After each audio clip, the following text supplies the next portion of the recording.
This is Pete the Tech Guy, and this is the latest of our subscriber-only commentaries. If you're watching the Tease and want to see the entire commentary, go to thetechguyblog.com. That's DATECHGUI blog.com. Hit the tip jar for any amount, and I will send you the code to see this commentary on the site.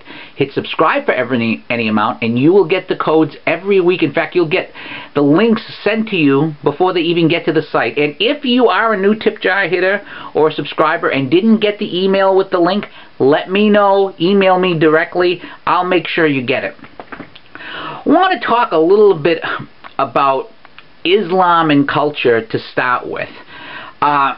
One of the things that can really frustrate people in terms of dealing with radical Islam or Islam in general, or actually with any culture, is different standards.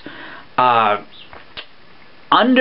Sharia, for example, it is proper for a woman's testimony to be half of a man's, or not really, and a non-believer's testimony to be not even counted.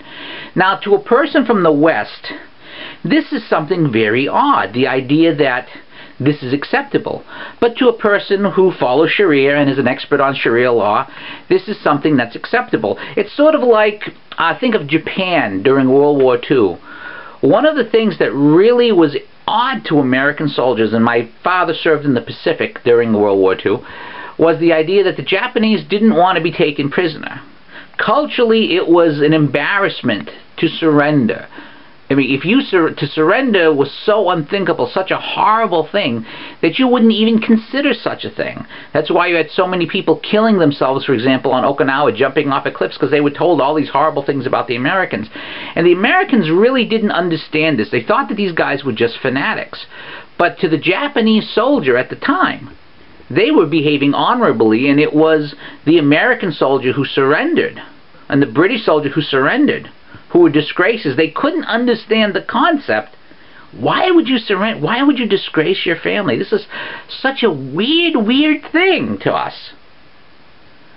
It's one of the reasons why the war in the Pacific turned into a war of annihilation, because you couldn't reason with the Japanese culture in that respect. The cultures were so dissimilar, the standards were so different, that one had to defeat the other.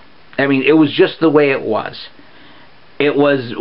Some people might say that's unfair, some people might say that's cruel, but that was the way it was. In fact, the only reason why the Japanese culture is still not there, and the underpinnings of it is still there, because Japanese culture and history, it's very much an inward society, is because the U.S. occupied Japan, ruled Japan, took over the military part of Japan. I mean, Japan changed because we forced change. Just like Germany changed because we forced change. Italy, I mean, we're Italians. We roll with the punches. You don't have to change Italy all that much. But basically, the reason why Japan is not a militaristic and feudal society in a lot of ways is because the culture didn't change. The culture was forced to change. And that's what I want to talk about today in terms of American politics, because I talk about the culture wars a lot, but if you don't understand what cultural change has meant, you won't understand where American politics is, especially if you're on the right. Let me explain.